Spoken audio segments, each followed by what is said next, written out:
Cara-cara untuk istiqamah. Pertama, apa itu istiqamah?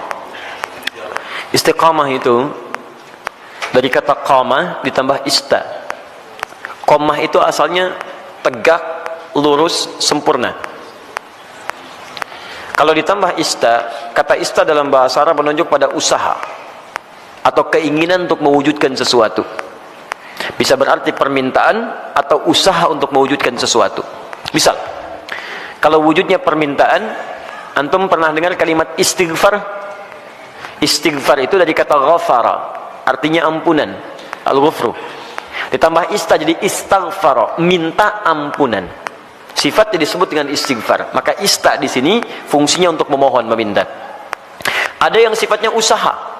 Usaha untuk mewujudkan sesuatu. Misal, ta'ah, ketaatan. Ta'atun, bentuknya bisa ibadah. Haji bagian dari taat. Salat bagian dari taat. Ketika ditambah istata'a, sifatnya disebut istita'ah, maka istita'ah adalah ikhtiar usaha untuk mewujudkan ketaatan kepada Allah. Kalau dikaitkan dengan haji, artinya usaha agar bisa mewujudkan haji yang diharapkan. Ikhtiar agar bisa berhaji, singkatnya demikian. Maka disebut dengan istita'ah. Ketika Allah misalnya sampaikan man istata'a ilaihi sabila, haji itu disebutkan istata'a. Ingat, terjemahan yang paling tepat bukan diterjemahkan dengan mampu, tapi berusaha untuk mampu. Kalau diterjemahkan dengan mampu berarti terbatas pada kalangan tertentu. Tapi kalau berusaha untuk mampu, artinya setiap kita punya peluang untuk mewujudkannya. Tergantung mau usaha atau tidak, itu poinnya. Was, hati-hati dalam menerjemahkan sesuatu ya. Kadang-kadang setiap huruf bahkan harakat itu bisa memberikan makna tersendiri. Ya, antum simpulkan, saya belum istita'ah. Kenapa? Belum ada harta. Betapa banyak orang kaya yang belum bisa berhaji. Dan tidak sedikit orang-orang yang dipandang tidak mampu dengan hartanya, justru dia berangkat dalam haji. Itu luar biasa. Jadi ketika antum mau mewujudkan haji atau ibadah dengan baik, tambahkan ista, iringi dengan ikhtiar untuk mewujudkannya. Seorang gadis cilik namanya Naura pernah menulis surat kepada kami. Ya, dan saya menangis membaca itu dalam kamar hotel, dan saya mendoakan kepada Allah supaya diwujudkan cita-citanya. Ustaz Adi, saya Naura, kelas 4 SD, baru hafal 4 juz ya Ustaz Adi. Mohon doakan saya agar bisa menjadi penghafal Quran. Saya ingin jadi hafid, ingin memberikan mahkota di kepala orang tua saya. Mohon doakan Ustaz Adi, semoga saya sekeluarga bisa umrah bersama Ustaz, haji ke Baitullah. Masya Allah. Saya diam, saya menangis. Dan saya bermohon kepada Allah agar menerima bagian dari doa dinda itu. Anak kecil polos menulis dengan guratan tangannya. Tum tahu apa yang terjadi? Dia cuma menuliskan kalimat, tapi kalimatnya sampai menggetarkan arsy. Saya baru tahu kemudian sehari sebelum ini, sebelum hari ini, hari Rabu kemarin, kalau doanya sudah dijawab oleh Allah jauh sebelumnya. Dari mana doanya? Dialihkan lewat yang lain supaya ada sinergi dalam kebaikan. Syekh Ali Jabir yang pertama merespon itu. Awalnya saya ingin berangkatkan kemudian di bulan November, tapi Allah menginginkan lebih cepat dia berangkat. Kami akan berangkat umrah bulan November, tapi Allah menginginkan dia lebih cepat berangkat karena tangisannya, karena doanya, karena harapannya. Melalui Syekh Ali Jabir, Masya Allah, semoga Allah rahmati beliau, berikan kebaikan. Ya, kemudian diberikan dengan sekeluarganya umrah dari tulisan tangan anaknya yang diberangkatkan, dianya, adiknya, bapaknya, ibunya. Bayangkan bagaimana anak ini berusaha dalam kebaikan. Dan biasanya ibu bapak kalau anak sudah soleh, orang tuanya dapat, orang tuanya akan dapat. Musa, Masya Allah, saya doakan kebaikan untuk adinda Musa, hafal Quran 30 juz. Ketika dia hafal Quran, orang tuanya ikut diangkat. Anaknya berangkat haji, bapaknya ikut haji. Anaknya berangkat ke Jeddah, bapaknya ikut ke Jeddah. Semua orang tuanya. Dan yang dicari biasanya orang tuanya. Silahkan cek, bukan berapa hartanya, bukan macam-macamnya. Ketika ada anak orang baik, antum akan tanyakan siapa orang tuanya. Silahkan cek. Makanya dalam ilmu hadis, ketika ada hadis diriwayatkan oleh seorang anak, maka nama anak akan dihilangkan, tapi dilekatkan pada bapaknya. Abdullah bin Abbas, nama aslinya Abdullah, bapaknya Abbas. Ketika ada hadis riwayat Abdullah bin Abbas, kalimat Abdullahnya dibuang, disingkat jadi Ibnu Abbas, anaknya Abbas. Ingin menunjukkan karena Abdullah jadi baik karena peran bapaknya. Abdullah bin Umar, anaknya Umar, disebut Ibnu Umar. Silakan. Abdullah bin Amr bin As, dihilangkan Abdullahnya, disingkat Ibnu Amr bin As. Kenapa? Ingin menunjukkan bahwa ada peran orang tua di dalamnya. Jadi kalau antum ingin anaknya soleh, orang tuanya soleh duluan. Soleh duluan. Dalam bentuk sikap ya, bukan bentuk nama. Ustaz, nama saya soleh, istri saya solihah. Kenapa anak saya belum begitu? Antum belum diwujudkan dalam bentuk ikhtiar. Itu masalahnya. Jelas ya? Di teman-teman, ayo masukkan nilainya ke situ, hadirkan ke situ, ikhtiar kita, dan insya Allah ada kebaikan di dalamnya. Yang paling menarik sekarang istiqamah. Istiqamah dari kata qamah. Qamah itu tegak, lurus, sempurna. Kalau semua ibadah diawali dengan kata qamah, itu artinya ibadah itu ditunaikan dengan sempurna. Turunannya aqama yuqimu iqamah. Iqamatun selalu disingkat dengan qamah, yang nyingkat orang Indonesia. Semua kalimat salat dibuka dengan kata iqamah yang menunjuk pada ibadah. Alladzina yuqimunas shalah wa aqimus shalah. Aqimis shalah. Rata-rata dibuka dengan demikian. Lihat baik-baik. Kalau antum ingin menunaikan ibadah dengan sempurna, kan tidak langsung sempurna seketika. Apakah ketika anda tahajud, misalnya malam ini bangun jam 3, tahajud jam 3 lewat 20, karena 20 menit siap-siap. Apakah mohon maaf, malam selanjutnya akan bangun di jam yang sama? Belum tentu. Walaupun alarm dipasang dengan situasi yang sama, 2.15, 2.30, 2.45. Alarm pertama mematikan alarm kedua, alarm kedua matikan alarm ketiga, alarm ketiga masih nundutan, ya kan? Menunggu jam 3 tiba. Nih, hari pertama bisa pas jam 3, tapi hari kedua belum tentu. Ya, hari kedua sama bangun, tapi informasi lebih dahsyat sampai kepada kita. Begitu mau ngambil air wudhu, BBM bunyi, ping, setan masuk kemudian ke hati kita. Baca dulu daripada penasaran. Begitu dibaca, Masya Allah, MU melawan Manchester City. Waduh, pertemuan dua pelatih klasik antara Pep Guardiola dengan Jose Mourinho. Sekarang poinnya cuma beda 2, karena kemarin MU dia seri ya skornya, kemudian Manchester City menang, skornya cukup telak, 7-2 dia menang kemarin itu. Masya Allah, sekarang akan pertemuan menentukan. Kalau MU menang maka juara dia, poinnya 1 bedanya. Kalau Manchester City menang, poinnya beda 5. Wah, luar biasa. Terus orang ini suka bola lagi, itu yang masalah. Saya nggak pernah nonton teman-teman, tapi kalau saya katakan saya nggak nonton, buang-buang waktu. Tapi saya kalau ditanya, insya Allah bisa jawab. Ya, itu. Ya. Saya tahu Ancelotti dipecat, saya tahu. Ya, Ancelotti dipecat di Bayern Munchen. Ya, karena kemarin dia kalah juga. Ya, 3-0 kalah di Liga Champions. Ya, kemudian langsung seketika dipecat. Nanti isunya akan digantikan oleh Jurgen Klopp. Jurgen Klopp sedang melatih Liverpool sekarang. Ya, isunya musim ini dia akan selesai dan pindah lagi ke Bayern Munchen. Dia sebelumnya di Borussia Dortmund. Borussia Dortmund itu lawannya, ya, rivalnya adalah Bayern Munchen. Saya hafal itu.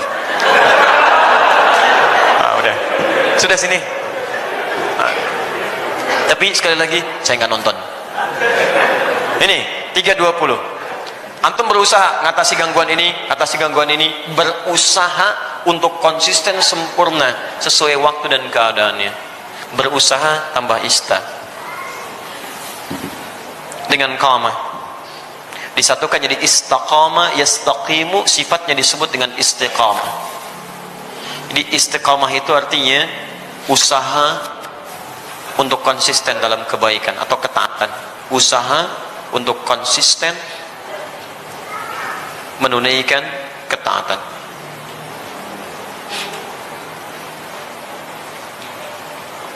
Istiqamah tahajud, istiqamah puasa, istiqamah baca Al-Quran, istiqamah berdoa dalam kebaikan. Sekarang pertanyaannya, bagaimana cara saya bisa istiqamah? Itu pertanyaan terbesarnya. 1, istiqamah dimulai dengan ilmu, pengetahuan dulu. Kalau antum kerjakan sesuatu tanpa pengetahuan, maka tidak akan ada motivasi bagi kita untuk menguatkan hal yang ingin kita kerjakan. Bahkan Nabi SAW pun ketika akan diangkat menjadi Rasul, kemudian diberikan tugas beliau untuk berdakwah, itu jedanya 5 tahun sampai berdakwah, dan dari jeda itu diberikan dulu bekal pengetahuan. Apa ayat yang turun kepada beliau? Pertama kali wahyu pertama turun, Iqra. Diminta belajar dulu, belajar, baru kemudian setelah turun pengetahuan yang cukup, baru 5 tahun setelah itu 615 Masehi diberikanlah tugas kemudian dengan turunnya Quran surah ke-74 Al-Mudaththir untuk berdakwah secara terang-terangan. Nah, sekarang antum ingin istiqomah di bidang apa? Misal antum pilih dulu, saya ingin istiqomah satu-satulah, gak usah semuanya. Misal, saya mau istiqomah dalam sholat dulu. Maka sebelum antum tunaikan ibadahnya, antum keluarkan dulu hadis-hadis, ayat-ayat dari Al-Quran, hadis dari Nabi, petunjuk sholat yang benar.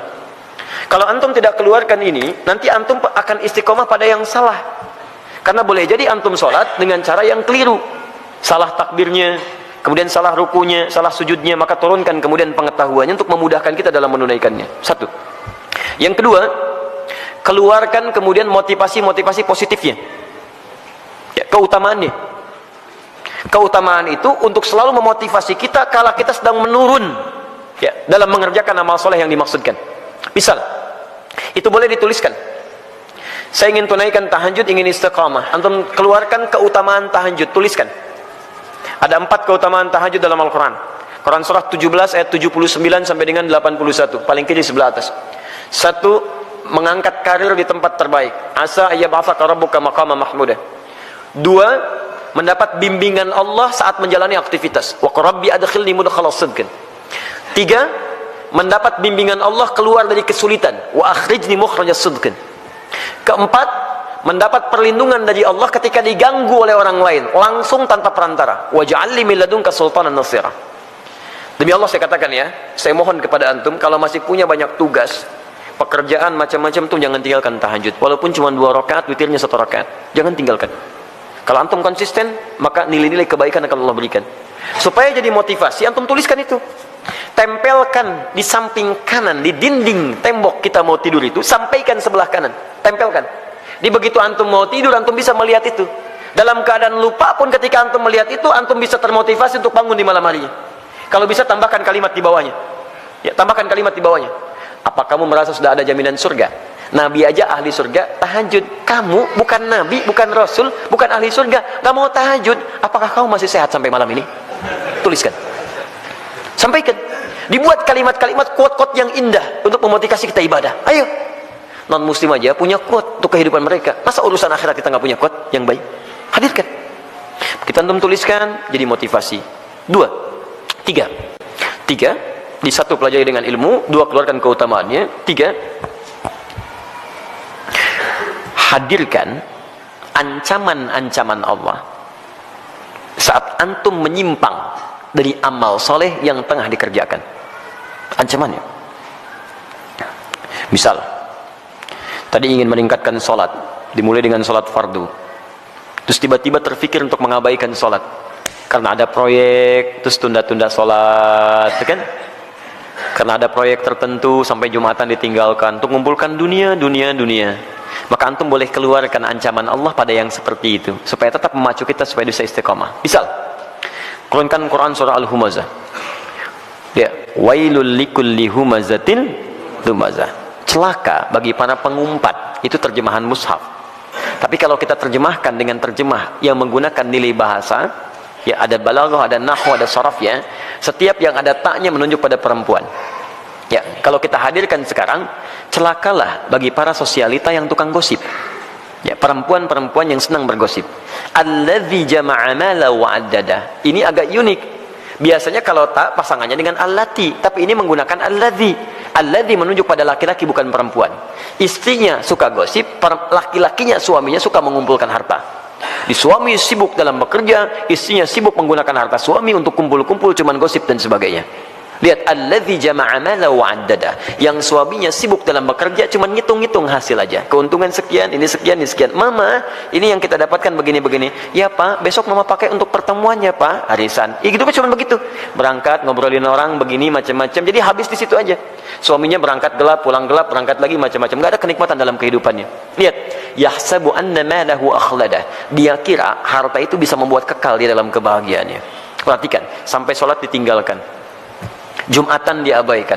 Karena ada orang yang berusaha meninggalkan, menukar akhirat itu untuk dunia yang semata. Ya, Quran surah ke-62 ayat ke-11, paling kiri sebelah atas. Wa idza ra'au tijaratan aw lahwan infaddu ilaiha fatarakuka qa'imah. Qul ma 'indallahi khairum minallahi wa minat tijarah. Ada sementara orang yang ketika engkau berkhutbah Muhammad, tiba-tiba maaf, dia meninggalkan engkau sendirian berkhutbah, dia kejar kemudian kafilah-kafilah dagang itu. Ayat ini turun, ini sebagai pelajaran karena dulu di awal masa Islam, awal Jumatan, Nabi sedang khutbah, tiba-tiba muncul kafilah dagang. Diskon besar, 90%, 90% lewat tuh, samping masjid. Mereka yang masih lama iman meninggalkan Nabi berkhutbah, mengejar barang dagangan itu. Lihat-lihat, selalu rumusnya begini. Kalau tidak disebutkan di Quran siapa orangnya, kapan kejadiannya, artinya kejadian itu akan berlaku umum di masa-masa selanjutnya. Dengan situasi yang berbeda. Masya Allah, antum bisnis nih, keuntungannya 10 miliar teman-teman sekalian. Tapi tanda tangannya dilakukan pas saat sholat Jumat. Pilih mana antum? Ngejar proyek 10 miliar, atau antum Jumatan dulu baru kemudian kejar proyek itu? Pilih mana? Pas tanda tangannya waktu Jumat. Yang kalau dalam ikhtiar manusia, maaf, ikut Jumat dulu, lewat proyek ini. Ambil proyeknya, tertinggal Jumatnya. Pilih mana? Ikut Jumat atau ambil proyek? Dan tidak ada pilihan yang ketiga, ikut Jumat dapat 10 miliar. Nggak ada. Nggak usah maksa antum, di sini saya tegas. Waktu kita terbatas. Ini yang tidak mudah. Maka bagi yang seperti ini ada muncul ancaman Allah di dalamnya. Lihat ancamannya positif. Qul ma indallahi khairum minal lahwi minat tijarah. Katakan Muhammad pada orang-orang yang masih senang dengan yang seperti itu, menukar akhirat dengan dunianya, atau hanya senda gurau aja, canda dia dengan yang seperti itu, cuman canda aja. Allah sudah siapkan ganti yang terbaik untuk dia. Apa alasan paling logisnya? Wallahu khairur razikin, saya yang tentukan rezekinya. Ayo kamu ikut ke sana, saya buat kecelakaan di jalan. Ayo kamu dapatkan itu, maut sudah menanti kamu sekarang. Jumat tidak dapat, harta nggak diperoleh. Mau apa kamu? Kalau dia mau datang dulu, saya ganti dengan yang lebih baik. Dia dapatkan proyeknya, dia dapatkan ketenangannya. Diberikan yang terbaik. Tapi kalau antum paksa tinggalkan itu, maka ayat diteruskan. Yahsabu anna malahu al-akhlada. Kalla la yumbadanna fil hutamah. Bagi orang yang rela meninggalkan ibadahnya hanya untuk urusan dunianya, dunia dibagi dua, tijarah untuk bisnis, lahun untuk yang tidak bermanfaat. Ninggalin tahajud cuma untuk sekedar nonton-nonton yang tidak jelas. Ninggalin sholat hanya untuk sekedar nonton-nonton yang tidak jelas. Ada konser, ayo lewat. Isanya, maghribnya, ayo lewat. Silahkan. Beli tiket, beli ini, beli itu, ayo. Ada yang joget-joget, ada yang macam, ada yang mabuk ini itu. Dia itu lahun namanya. Dia kira akan abadi dengan keadaannya. Lihat baik-baik. Saya siapkan neraka spesial, namanya Hutamah. Wa ma adraka mal hutamah? Tahukah engkau apa tipikal neraka spesial Hutamah itu? Narullahil muqadah. Neraka itu spesial karena akan dibuat membakar dari ujung sampai dengan kedalamannya. Lihat. Allati tattali'u 'alal afidah, sampai dengan ke otak yang paling dalam. Innaha 'alaihim muqsadah. Kalau dia enggak berubah, dia neraka itu mengintai menunggu. Kamu cepat pulang ya, saya tunggu. Cepat pulang, saya tunggu. Fi amadim mumaddadah, dan dia tidak dibiarkan tapi terikat secara singkat. Orang yang hidupnya mau meninggalkan ibadah hanya untuk urusan dunia, maka di nerakanya nanti, di neraka gambaran singkatnya, itu akan diikat begini. Bukan dilepas. Karena nanti ada orang di neraka yang biasa itu dilepaskan. Begitu haus dia ngambil air, airnya dari timah, ambil. Mau makan, makanan dari duri. La yusminu wa la yughni min ju'. Ayo ambil dan sebagainya. Tapi yang ini enggak punya kesempatan, diikat begini. Cara membakarnya, kalau yang lain apinya langsung, kalau ini tidak. Dari ujung kaki seperti dilas. Sampai dalamnya matang. Dan ini tidak akan pernah naik kalau belum matang. Awas, matang dulu. Begitu sudah matang naik, yang ini sembuh, ini matang dulu, sampai ke ujung akal yang paling dalam, al-afidah. Afidah itu jamak dari fuad, yang menentukan, yang merancang kegiatan kita. Seakan-akan Allah katakan begini, ini isi otak kamu ini apa sih? Yang lain masih mikir sholat, baca Al-Quran, macam-macam. Otak kamu ini lagi, maksiat lagi, sampai meninggalkan ibadah. Saya bakar sampai ke otak yang paling dalamnya, supaya nampak isi otak kamu ini apa. Terus dan diikat. Kalau mau coba silakan. Tapi disampaikan supaya kita tidak masuk ke dalamnya. Makanya antum keluarkan, tuliskan ancamannya. Begitu sudah seperti itu, maka berusaha untuk mewujudkannya. Bismillah, antum berdoa kepada Allah. Yang terakhir berdoa, minta supaya dikuatkan oleh Allah Subhanahu wa ta'ala. Ya, minta supaya dikuatkan oleh Allah Subhanahu wa ta'ala. Makanya nanti ada doa-doa. Ya, ada doa-doa untuk bisa dikuatkan dalam keimanan. Allahumma tsabbit qulubana ala dinik. Ya Allah, kuatkan hati kami ya Allah dalam tuntunan agamamu. Rabbana la tuzigh qulubana ba'da idh hadaitana. Ya, wa hab lana min ladunka rahmah innaka antal wahhab. Ya Allah, jangan geser keadaan hati saya setelah saya kuat berada di jalanmu ya Allah. Anugerahkan saya keturunan terbaik untuk menjaga iman kami ya Rabb. Jadi belajar ilmunya, belajar ketentuannya, hadirkan motivasinya, jauhi kemudian ancamannya. Setelah itu berdoa kepada Allah untuk dijaga. Dengan itu fammastaqamu, disebutlah orang ini istiqamah. Tatanazzalu alaihimul malaikah, maka diturunkan oleh malaikat untuk menjaga sifat istiqamahnya. Nanti ada bisikan dari malaikat, ada bisikan masuk lewat sifat takwa. Di orang istiqamah itu kalau ikhtiar tadi 4 ditempuh dengan baik, maka malaikat turun untuk menjaga dia. Tatanazzalu alaihimul malaikah, dijaga oleh malaikat. Apa penjagaannya? Bisa penjagaan terus kepada ibadah dan dijaga dari maksiat. Yang kedua, dijaga supaya tidak bersedih dalam kehidupannya. Allah khaufun alaihim walahum yahzanun. Dijaga supaya tidak sedih, artinya dia tenang, dan dijaga supaya tidak gelisah, artinya dia senang dalam kehidupannya. Maka kalau malaikat sudah turun, Masya Allah, antum bisa rasakan sendiri. Dulu ketinggalan sholat fardu terlambat, biasa-biasa, sekarang ketinggalan tahajud menyesal antum. Ya Allah, ya Allah. Hebatnya, begitu ada pikiran maksiat, langsung diluruskan oleh Allah. Itu nggak baik buat saya, tinggalkan. Itu nggak bagus, tinggalkan. Nah, jadi demikian caranya bagi teman kita yang di Jember. Semoga Allah bisa berikan kebaikan-kebaikan untuk kita semua dan bisa menghadirkan sifat istiqamah dalam kehidupan kita.